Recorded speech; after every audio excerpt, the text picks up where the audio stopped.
Welcome back.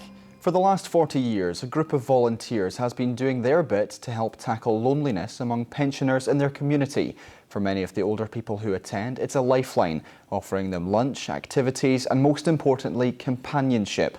The work done by the dedicated women who run the centre hasn't gone unnoticed. Over the years, they've been recognised with numerous accolades, most recently a Broons Award. Well, our reporter Amy Dunsmuir has been down to meet the people behind the project. It's lunchtime at the Age Concern Drop-In Centre in Bourtreehill, with today's lunch club being treated to mince and potatoes. Are we giving you an appetite? For the last 40 years, a group of dedicated volunteers have been making sure older people in the area are looked after, whether it's help paying their bills or just a friendly face to talk to. A social worker came, asked if we could start an Age Concern, a lunch club. And we got it started, and I got in touch with Jean and some people we knew to start it, and we started 2 days a week, and we did that for 19 years, and we're a local community centre. And then the role got bigger. People were looking for more help, information, so this shop became available, and they said they would give it to us. It was a big undertaking, but there were 4 years originally that started it off, and then we got other people to come and help.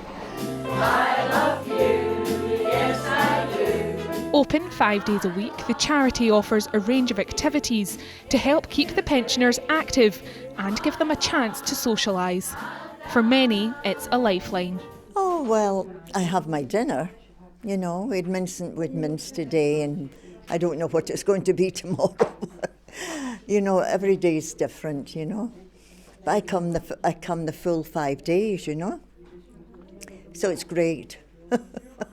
I come here every Tuesday, and it's a blessing. It's a great place. If you're feeling down, this is the place to come. And everybody here, for Jean and Betty and everybody there, makes you feel so welcome. I love it. That's what I like about it, you know.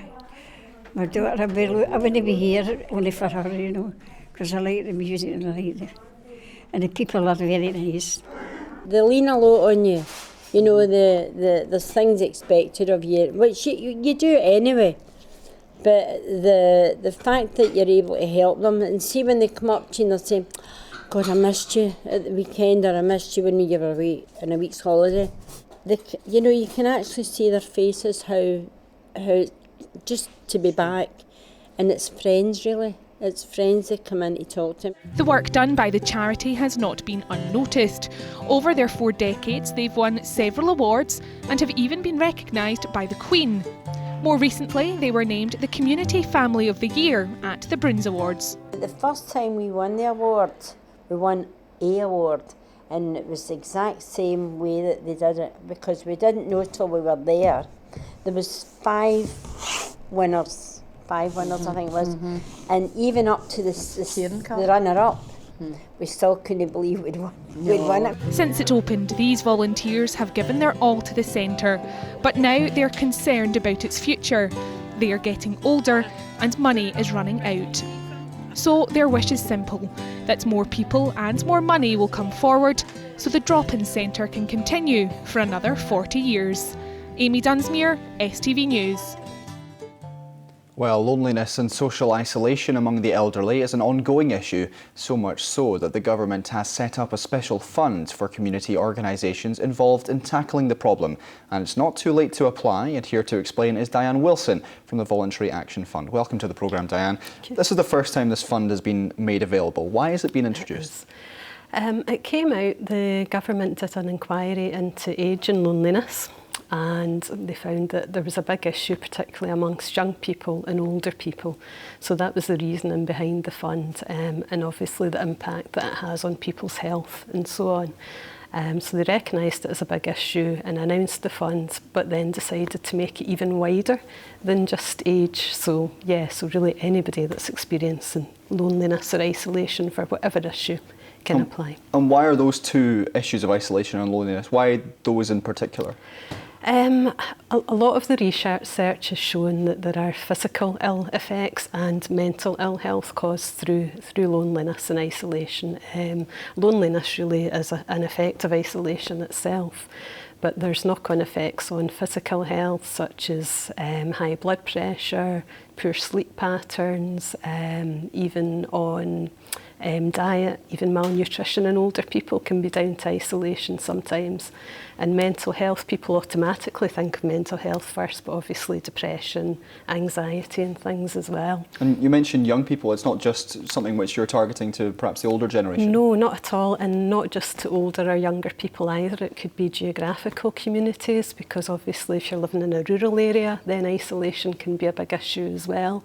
Or it could be particular sort of thematic groups. For example, we've had inquiries from autism support groups, LGBT support groups and so on. And how much money is available and who can apply? So there's £500,000 available. It's a one-year fund. Any voluntary organisation that's properly governed and constituted can apply, and obviously the full eligibility and so on is available on our website. But community-based groups who are already working around this issue, so it could be for existing activity, supporting like the videos we've just seen, older people or people working with young people or people working with any of the other groups around these issues. And you mentioned autism groups and LGBT groups have got in touch. What other kind of organisations have reached out to you so far? We really have had a whole spectrum, which has been great. That was the idea. So we deliberately were not prescriptive at all, and we didn't give a lot of examples for the fund because it is new, and we just wanted to see what the issues were and what came in. So yeah, autism support. We've had one from a community radio that's doing pieces at the moment around depression, and we'd like to widen that out. So yeah, it could be radio, it could be arts. So there's these funds available, but do you think wider society is aware of, the problems that you're trying to tackle? I don't know that they are particularly, but if you think specifically about older people, we've got an ageing population, people are living for longer, and it's a huge drain on public services if they don't get that preventative help that stops them getting ill, and the same for the other groups as well, not just for older people. And there's an association that perhaps isolation and loneliness kind of come into play over the winter months. So why now, and as the cusp of summer? Well, it's just the timing. It's just the timing of the funding round. Generally, grants run from April to March, so this kind of launched in April time. So it's just really the fiscal year. But these particular awards will be from July to June by the time that we've sort of went through the process and assessed everything. And from your own point of view, why is this important to you? From a personal point of view, the grants programme that I work mainly on before this one came along is the Glasgow Transformation Fund, and it's been specifically supporting organisations in Glasgow working with older people and carers, and it's been a lot of similar issues, so it's something I think that's personally I've become quite involved in and quite motivated with, and I've been following carefully the sort of health and social care integration and the impact that's going to have on people that are getting services at the moment. So, but it's interesting to see how it is much wider than just older people and carers, and really it's something that could impact any or all of us in society, particularly as people are maybe not living at home so close to their families now. And society is a bit more fragmented. And very briefly, how can people reach out to you and apply for some? So to apply, go onto our website, and it's voluntaryactionfund.org.uk, and just have a look on the funding tab, and you'll get all the details there on the Social Isolation and Loneliness Fund. Closing date's the 20th of May. That's so great. A couple of weeks left. Diane, thank you so much for coming in and telling us all about that. Thank you very much. Okay, thank you. Now remember, you can get in touch with us if there's a story you think we should know about or an issue you want us to highlight. You can contact any of our reporters by Facebook or on Twitter, and keep up to date on the STV News app. And that's it for the moment. From all of us here in the STV News team, enjoy the rest of your evening. Goodbye for now.